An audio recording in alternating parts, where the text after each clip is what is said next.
working. Can everybody... Rodney, you can hear me, Rodney. Mic's not on? I got nods and yeses and nos. Do I need to be closer? Do I need this guy to help me? I kind of feel like a rock star standing this close to the microphone. It would probably be frowned upon if I just dropped the microphone and walked off the stage at the end in like pure rock star form. Okay. Well, thank you for joining us today. We're going to be presenting on Masterworks and specifically... Still can't hear?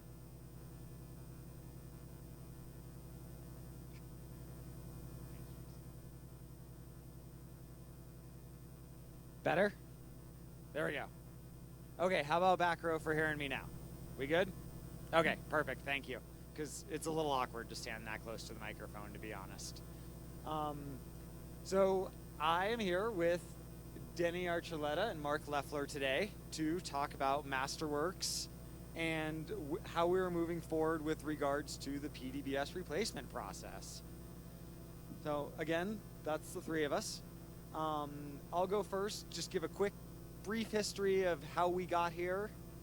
Mark will take over, give us an overview of the phase one that we have completed to date, and then Denny will pick up after that, covering phase two stuff, contract management, and what we're working on currently. So,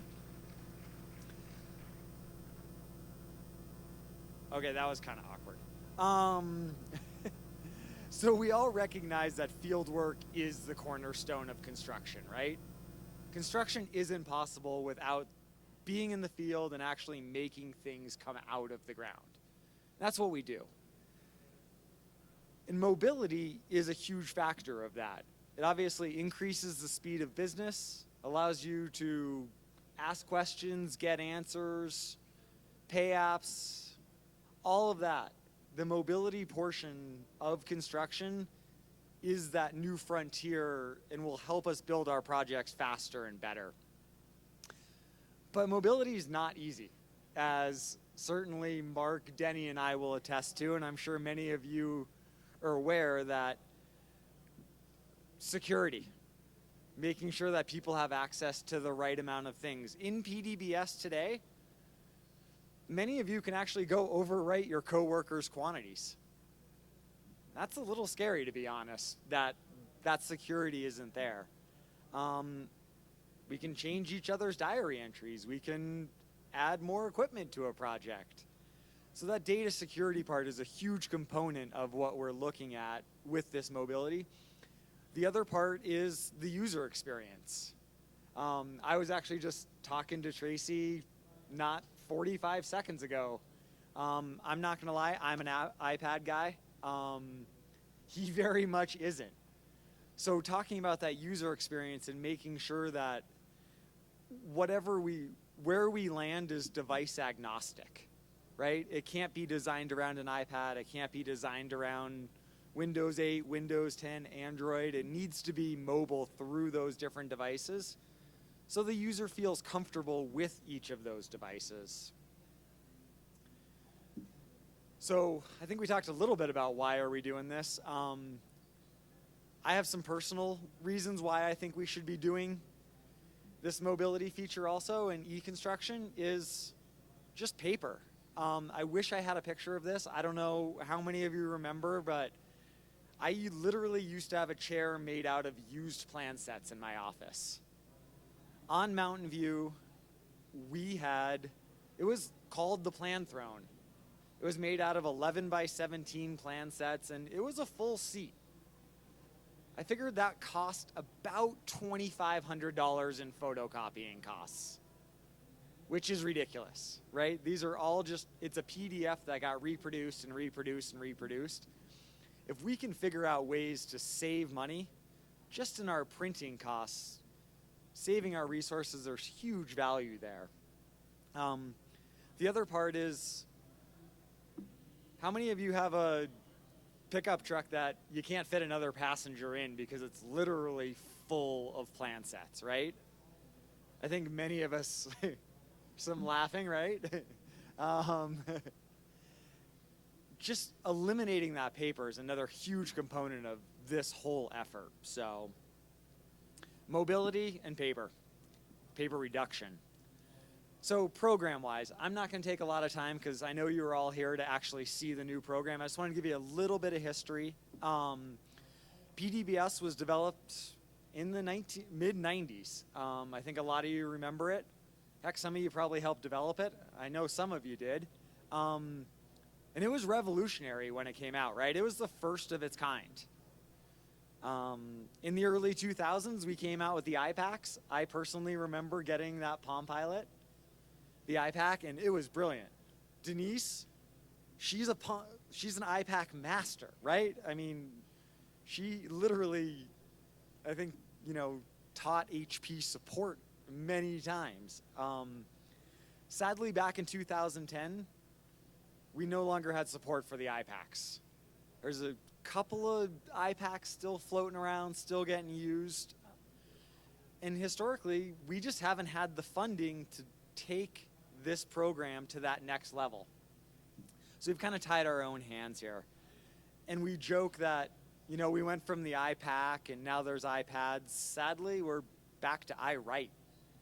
Literally, back to the days of red and green books if you don't have cell connection on certain projects. I mean, there's parts of the state that still don't have cell phone service. So we're literally back to the way we were in the early 90s, which is kind of disparaging to think about, that we moved forward and then had to take a 20-year step back in our construction documentation.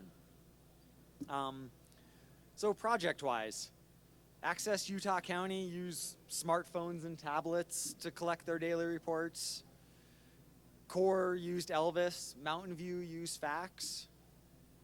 So why aren't we using these technology and these lessons we learned within these big projects in our program? Well, the short answer is we're going to start.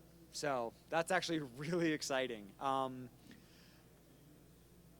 This is a great quote. I don't know. I actually just saw this on Tuesday. And it really defines, I think, the work that we're doing to make Masterworks the PDBS replacement. It's really easy to make something more complicated. Making something simpler is far more difficult. And that's been kind of the guiding principle we've been looking at, is for Masterworks to be successful, it has to be easier, right? If we make this more complicated, we did not win this battle. The second thing is nothing's sacred. We have a ton of processes within the department that were defined by the way PDBS operates.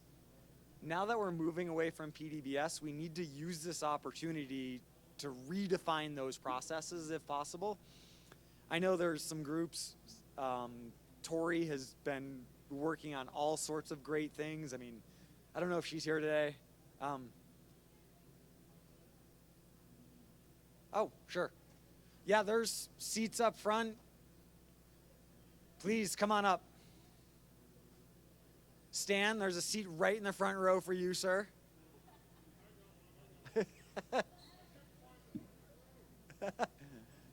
Sorry, can't help with that.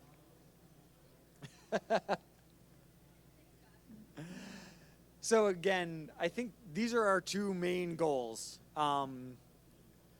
This new program has to be easier. We need to make it easier. The inspectors, the REs out there, literally have hundreds of tasks a day they need to be doing. The documentation of those tasks cannot be a burden. And we need to make sure we're making our processes simpler, more streamlined, and they should not be defined by a software that we're no longer using. Step one, about 6 years ago, we went through the integrated project delivery process, where we actually just looked at what our needs were for everything from PDBS to EPM, FINET. It was a really all-encompassing report. That said, we needed $6 million to replace these programs. We requested that. Sadly, it wasn't funded. Can't hear? Better? Sorry. Step 2, ProjectWise. I think everybody's familiar with ProjectWise and its implementation, so I'm not going to talk about that. Interchange was, of course, the Point and South Davis provided the funding to get Interchange off the ground. The Point is actually using Interchange for all of their submittals at this point. And it's a great platform for submittals, capturing meeting minutes. It really has its strengths. What it doesn't have is an accounting program to date.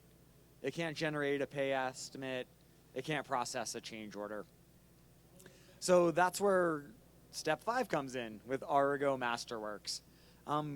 Origo, think Microsoft Excel. Origo, Masterworks. So Masterworks is the product, Origo is the company. I find myself using them interchangeably. I guess technically I should be saying Masterworks. So the IPD recognized these 6 areas that we need to look at: schedule management, financial management and claims, field data management, automation, risk management, and electronic document management. I think electronic document management is clearly Interchange and ProjectWise. Schedule management is the one other than electronic document management that Masterworks is not going to cover. So financial, field data management, automation, and risk management will all be handled in this next phase of Origo Masterworks. Talked about that. So field data collection, which I know on the previous slide, hopefully you didn't recognize that it was step 5 there because it's labeled as step 4 here. So I will actually turn it over to Mark, who will give a demonstration of our program. The first step, again, is field data collection. So that is around daily inspectors reports, RE daily diaries. I'm totally blanking and looking at Mark. And visual inspection forms. So I will turn it over to Mark, and he'll give you a rundown of how the software works. So if you can flip inputs.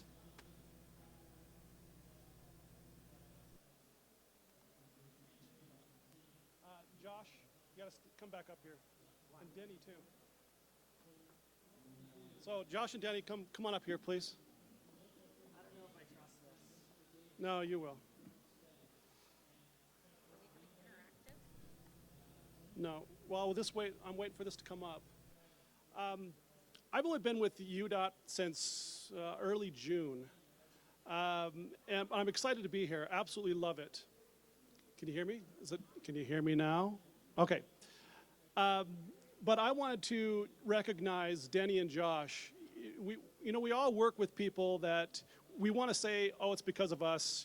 We're so great and wonderful. But we know it's because of the support that we have around us, our coworkers, and people that really help drive things forward. And I wanted to publicly recognize Denny and Josh for the expertise that they bring into this project. And I couldn't be better off in a situation having 2 people as smart as they are, as connected as they are, and enthusiastic as they are about rolling out Masterworks and making sure that we're meeting our end user requirements. So I just wanted to have you all help give you 2 hands for all the work that they do.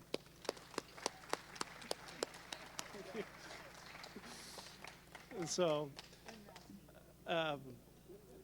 they're great to work with, and I'm very lucky. So I'm going to show you 2 different the web version of Masterworks, and then I want to show you a brief view of what it looks like for our field crews on the mobile app. And I love the mobile app. Let me back up a little bit.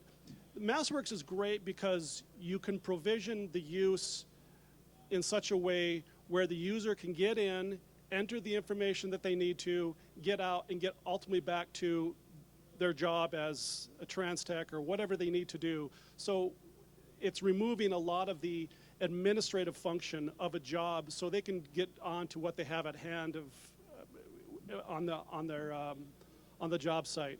And so the first one I'm going to show you is, let's hope it comes up here. Of course, my user ID's password is not correct. Denny, do you remember what my user ID and password is? No, it's all right.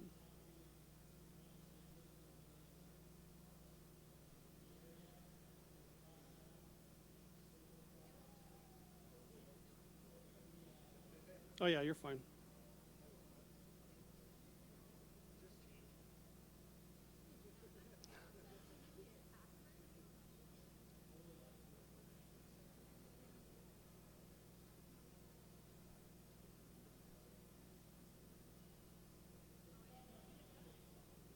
Does it? It's all right. I'm not.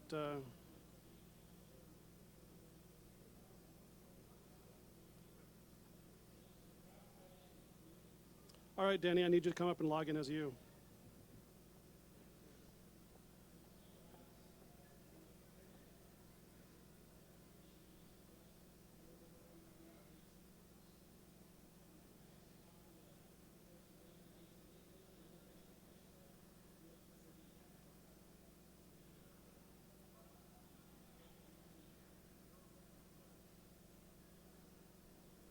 If it doesn't, that's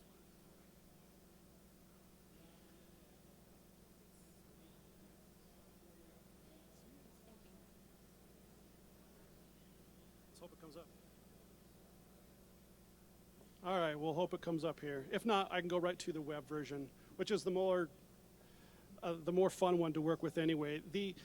So how Masterwork is provisioned, it's on the web is where you do all your administrative. So you sign users to projects, you can upload documents, you change the dates on a project, anything administrative-wise that involves that project, you change on the web version.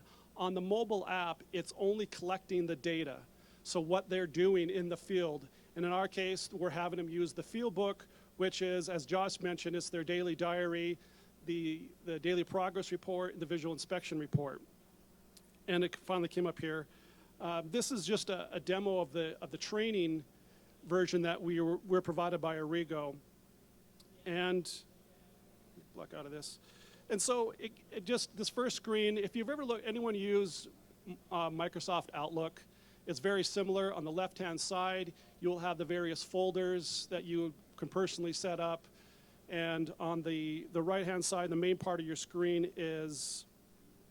will be the main information. So on the mobile, the web version doesn't work as well on the app. If I have the computer in front of me, this works so much better. Let's see if I can go to recent projects. So if I open that folder on the left-hand side, everyone should have saw that. These are the dummy projects that we have currently loaded into the training site. So if I click on I-70 project, you'll see those folders expand. And so those are all those folders that are associated with this project. And if I am working in the field and I have an internet connection and I want to use the web version, I can. And so what you would do, let's see if it just, I have it on a shortcut in here, Daily Progress Report, because that's the one we use most often. So I just clicked on Favorites, because I've already previously saved it, and click on Daily Progress Report. And you'll see in that screen, those are all the Daily Progress Report that has been submitted for this job. And those are just dummy ones that we've done training on. And at the first start of a project, you would see that it would just be blank, because obviously no one's created anything yet. So, but as you can imagine, as the job goes on, that there's going to be multiple daily progress reports in here. But if I was out in the field and I wanted to enter a new daily progress report, it's really easy to do. And once you learn how to do one application within Masterworks, you can learn them all, because the basic setup is all the same. What you see on the top here where it says new, edit, view, delete, history, all that information, it's going to be the same for for no matter what module you use in our application within Masterworks. So it's really intuitive. And once you start working with it, it's wonderful, because it's the basic commands for each one, obviously different modules and applications, but the commands are going to be almost the same. So if I want to create a new daily progress report, I click on New,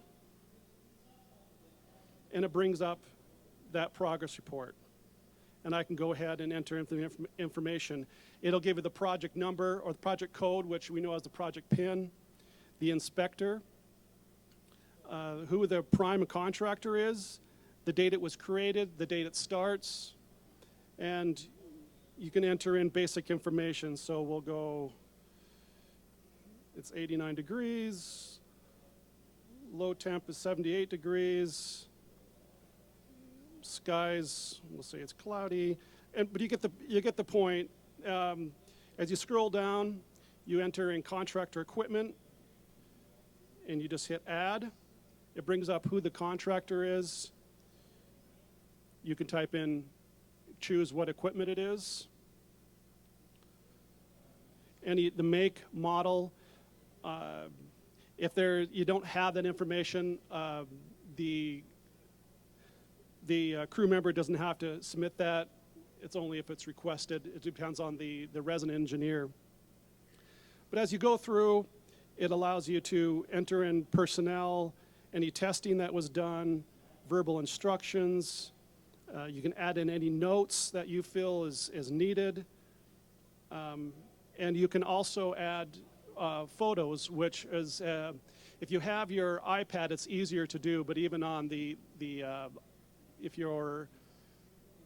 your mobile device has any sort of camera, you can put in pictures, which is a great thing that the crews have really liked. They can add any pictures into, if there's anything anomalies on a job site, any equipment, any damage, anything that they feel needs to be added. That's a great feature, and they can add as many as they want. Masterworks accepts, I think, over 240 different file extensions, so they can add it in there. Once they're done, you just hit save, or you can hit submit. Once it's submitted, it goes to the approver, which in this case would be the resident engineer. Once it's approved, it's done. You don't have to worry anything about it. Or the resident engineer, if they see something that they didn't like or they want some more information, they can ask that it be redrafted, and it goes back into redraft status for that field inspector to complete. So that's just the basics on the web version. What I'm really excited about is the mobile. And this is the view right here on the mobile app. Again, I really like this because it allows the field inspectors to get in, get their information, and move on with what they need to do. So on the left-hand side, you'll see the various projects that are signed, that are put into in Masterworks right now.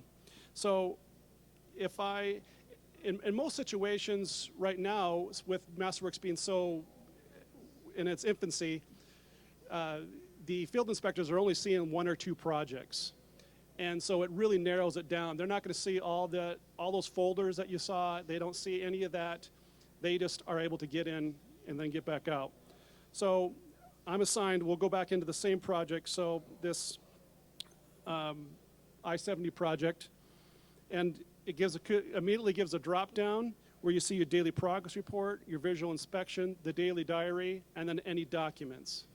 Now the documents folder, those have to be uploaded on the website. So that'll be any documents that the resident engineer wants those crews to see. If there's anything specific to that job site, they can go into those documents and be able to see them. But if I was just a field inspector, I want to get in, fill out my daily progress report, I click on it, and in this one, there's no records. So on the bottom, you'll see in the center where it says add. You hit add, and then here comes that daily progress report. And you can scroll through, again, the same situation where, whoops, you put in temperature, low temperature, skies, it's calm, precipitation. Now where it says item postings, contractor on site, and personnel, and then you see it in the middle of the screen there in gray, you can hit each one of them. They're just shortcuts. So if I want to do contractor equipment, it brings up a blank screen. You go the same thing, add, and it gives the contractor, type of equipment, so we'll say it's a backhoe, make, it's yours, if I can spell, and then we'll hit save. And so it gives that piece of equipment. If you want to add another piece of equipment, you just go add again, arrow board, make, mine, save. And then you'll see it added another piece of equipment. And you can go on and on and on. Question?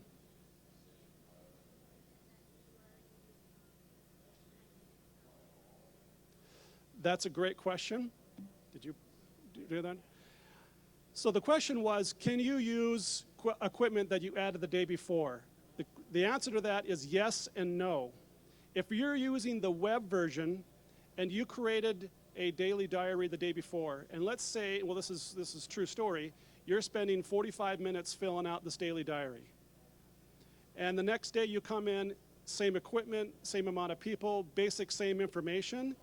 Why should you have to enter that information all over again? It'd be a pain in the rear end. What you can do within Masterworks on the website is you can copy that previous day's DPR. So it'll transfer all that information you put in yesterday into today. It'll change the date for you, and then you can go in and do simple editing based on that day with all that information without having to enter it in. The downside right now with the mobile app is it does not allow you to do that. That is something that we have requested and put on high priority with Arrigo Masterworks and told them that we need that for the mobile app. One of the things we've got, the feedback we've got from the crews who have been using the web version is they love it because they spend the time up front in the beginning of a project entering that information in, and each day they're simply copying and doing simple editing and be able to move on. And so we need that for the mobile app for those crews.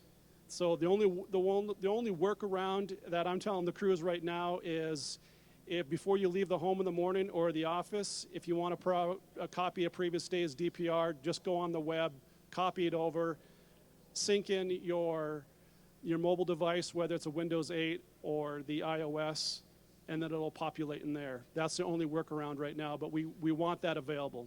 So, another question? Sure. You can select any previous DPR, whether it's approved or still in draft mode. So, question?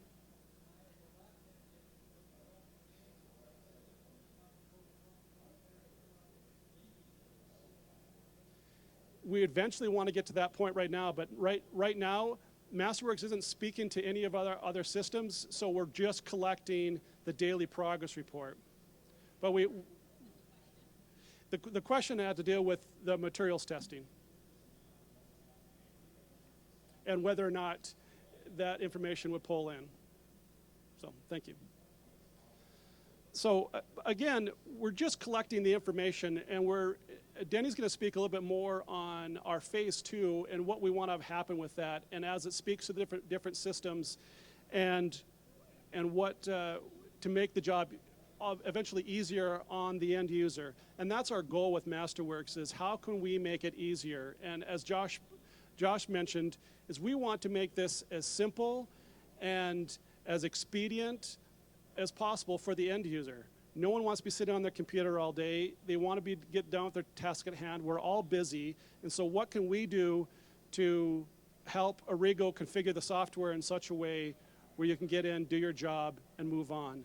And those are things that we continually explore, and we want feedback. So as we go out to the crews and do any training, we ask them, please let us know what you're experiencing and what can we pass on that'll help make this a better user experience for you. Is there any last questions before we move this on to Denny? Because I know she's chomping at the bit to get up here.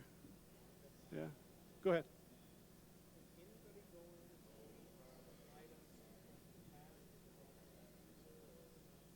You can only delete anything that you created. But when it's in draft mode, once you submit, you cannot do any other changes to it.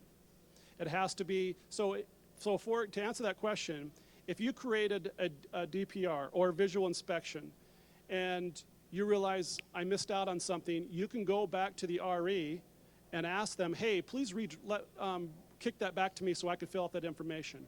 Or if It's already been approved. Your RE is on top of it. You can always go in and create another DPR or another visual inspection. And so, but you can edit anything you want as long as it's in draft mode in your name. And actually, you can edit your neighbors. So I tell the crews this. You can go into your coworker's DPR if it's still in draft mode and make any changes to it, but don't think that you can get your coworker in trouble by the changes you make because it logs it under your name. So there's a sequence of checks and balances in the place where ownership is crucial. So did that answer your question? Okay. Any other last minute questions? Oh, one in the back. Oh, of course.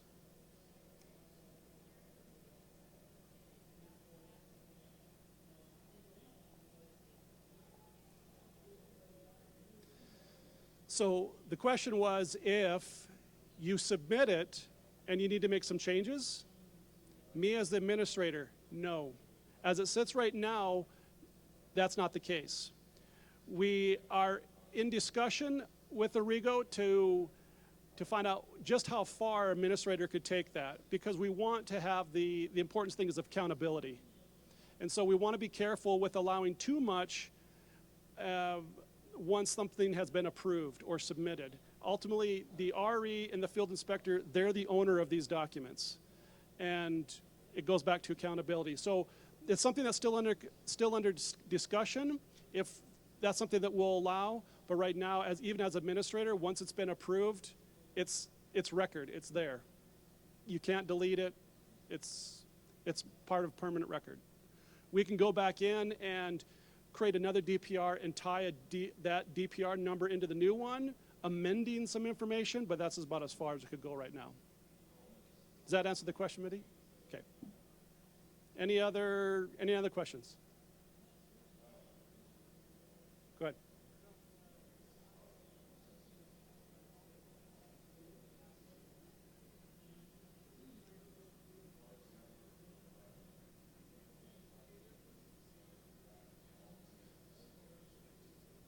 So the question was if there is multiple field inspectors entering information for the same job site, same day, and they're entering in multiple equipment, let's say they duplicate it, no, it does not gather that information together. It's just for your record. So the important thing to remember is for especially the RE, is they should have a pretty good idea of what's going on in that job site. And so if he sees all of a sudden 15 trucks, that's probably a red flag that something doesn't jive there. But it does not, it's only for your record. So what some of the crews have been doing is one field inspector might be their job is to record personnel. Another one might be equipment. It depends on what you decide to do that day and who's in charge, who's the supervisor, and what they want you to do. But otherwise, if someone enters 5 trucks in and another field inspector also enters 5 trucks in, well, it drives, it makes sense. So, no. Go ahead. Right now, we're not tracking subcontractors, but it's going to. We do with some, isn't it?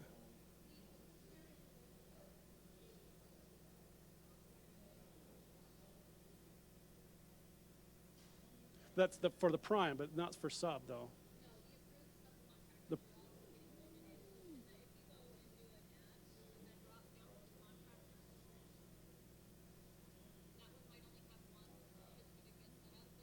Yeah, they've always just spun this one.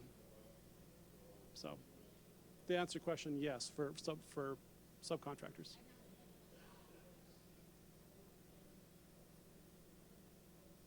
Any other questions?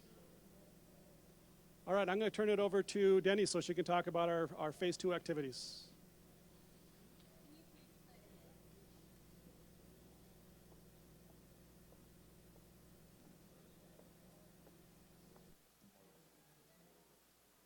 You need your password. Okay, obviously I'm a lot shorter, so can you guys hear me okay? Yes, I can see the podium. So now you all know my password, so you got that going for you.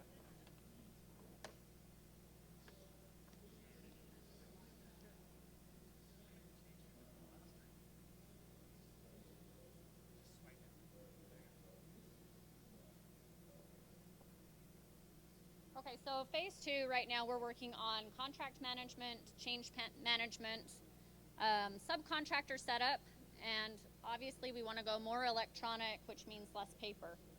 So under contract management, we are really looking at pay estimates right now. In Masterworks right now, there is a pay estimate section. We're still working some kinks out of that, and hope to have that here really soon. We're also going to have an adjustment section that will include all of the field cost adjustments, asphalt adjustments, any of the adjustments you guys can think of, highway patrol, you name it. What was that? Contract items will also be loaded, hopefully manually, or not manually, sorry, they are being loaded manually. Hopefully we have an API to kind of transfer everything over. The SW3P is going to be a form that is in Masterworks. And then document management. What is BIC again? All in court. Change management, we're looking at change orders, RFIs, coffins, method deviation, force accounts, design change requests, any other change management document you can think of. We are looking at determining if it's in Masterworks or if we stay status quo. So a lot of the process that we're going along, as both Josh and Mark have alluded to, is we're looking at our processes. Are we doing something just because that's how we've always done it? Is there a better way to do it to make it more efficient and easier for all of you? Subcontractor setup, I think that if some of you were in the CEMT meeting earlier, Stacy was mentioning that we are reviewing the C115, C116 process, and hopefully we can look at a much more simplified way of doing that so that you guys don't have to go in and approve every single one of the subcontracts when they're entered. Cross our fingers on that. Yes, sorry. Is that better?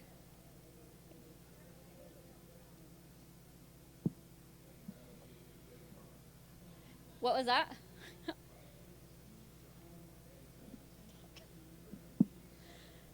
Is that better? Okay, thank you. We are also looking at the different reporting availability that's going to be coming out phase 2. We want it to be much more robust. There's going to be some standardized, customized reports. They're obviously not going to be customized after you use them. They're going to be much more standard, but we're going through and looking at what kind of requests are we currently getting for custom reports, and are they consistent enough to make them a standardized report. Ad hoc reporting functionality, just being able to let you guys go out there into the reporting section and build your own dashboards, do kind of a drag and drop like you can do in Cognos right now. And then having dashboards available that have more meaningful data to all of you guys. We are looking at doing an integration between PDBS, civil rights, and the certified payroll. Those two pieces of PDBS will not be coming over into Masterworks. So we will still have to keep the certified payroll and civil rights sections. We have recently set up for support an email address similar to the PDBS email alias that you guys all use. This is masterworksupport@utah.gov. Both Mark and I are manning that one today, but we will be getting more people trained as need arises. Mark and I both are supporting Masterworks right now. If you guys are interested in additional trainings, please contact one of us. If you're in using the system, contact one of us if you need support. We are creating an access request form similar to what we have for PDBS. It's just not out yet, but it will be where we need to know the person's name, what kind of access they're going to need on the project, what project, similar to what PDBS is required. And then general training is going to come in the spring of 2016. So special thanks goes out to a lot of people. It was far too many people to list out on a short presentation. So we've got 4 crews we want to call out: Brent Hadfield's, Matt Zundel's, Ray Bentley's, and Sean Lambert's. These guys all have test projects going right now. There are also many of you who participated in discovery meetings, phone calls, emails. I've basically pestered you guys to death, and you guys have been very gracious to give us all of the information that we've needed, and those are going to continue. So please bear with us. Give us the feedback, because without you guys' feedback, the system is not going to be what we all want it to be. That is basically my spiel. Do you guys have any questions?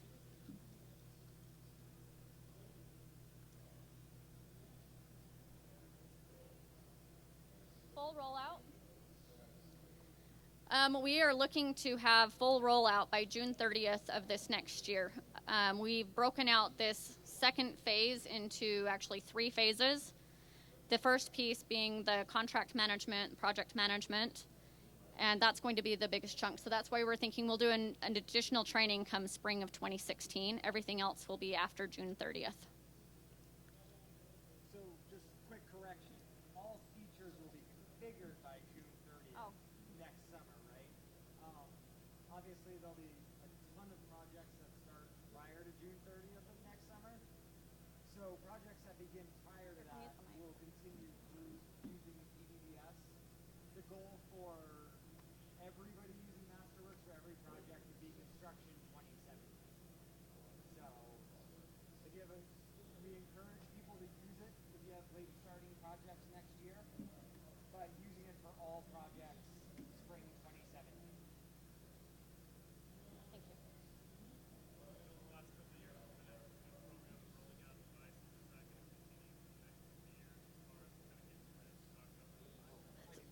So the question is, are we going to continue to roll out devices to the crews? So Josh?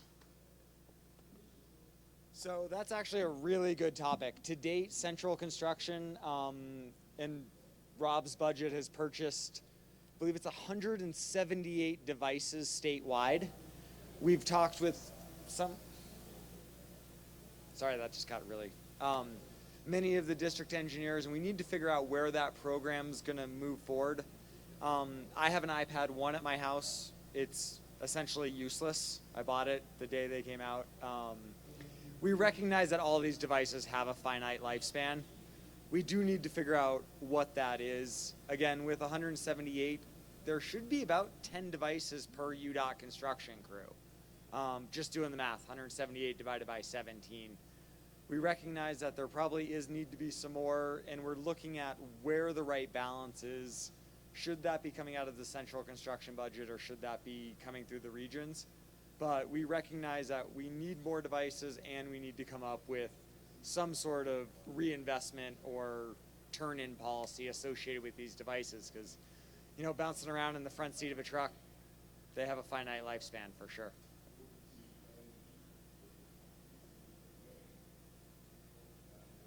Any other questions? Okay, I just... Wow.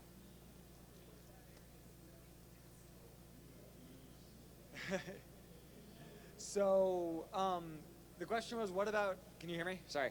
The question was, what about areas that don't have cell coverage? The module that Mark showed that he was demonstrating on the iPad actually has an offline sync functionality. So you do need to sync, obviously, to get something into the iPad at once. But Russ, I know you have Wi-Fi at your office. I've used it, so can't shake your head now. That being said, and of course you need Wi-Fi to get those daily records that you created in the field back into the system. But during the day, you can enter the data offline within the app. It's stored within the app. Come back into the office, enter your 4-digit password, sign into Masterworks, hit the little green arrows, and a couple of seconds later, it's all in the system. And if you remember the IPAC drama of overwriting each other's data, that's been solved in the past 10 years. So, yeah. Any other questions? Did all of you guys get a chance to sign the roll?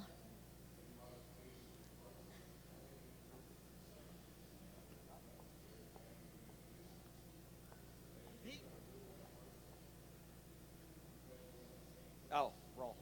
Okay, never mind. Okay, one announcement for those of you who want CEU credits. There won't be certificates here, but you will sign into the app, and once you sign into the app, and we will be sending out email that verifies that you attended, and that will be your CEU credits. So they wanted me to announce that. If you're looking for certificates, there are not going to be certificates up here. So, all right, anything else? There's no more questions. Again, we do want to come out to each of the regions. I thank you for coming today, because when we come to the regions, hopefully you have a better idea of questions to ask, and this will give you a little bit of an introduction. Sorry, thanks, Tom. So we're gonna set those region visits up most likely for early December, beginning of January, and then another round later in the spring. And then we'll do one at Hurley and potentially another one at Region 4 for consultants. So we'll be setting those up. So any other questions? Well, thanks for your attendance, and yeah, have a good rest of the conference.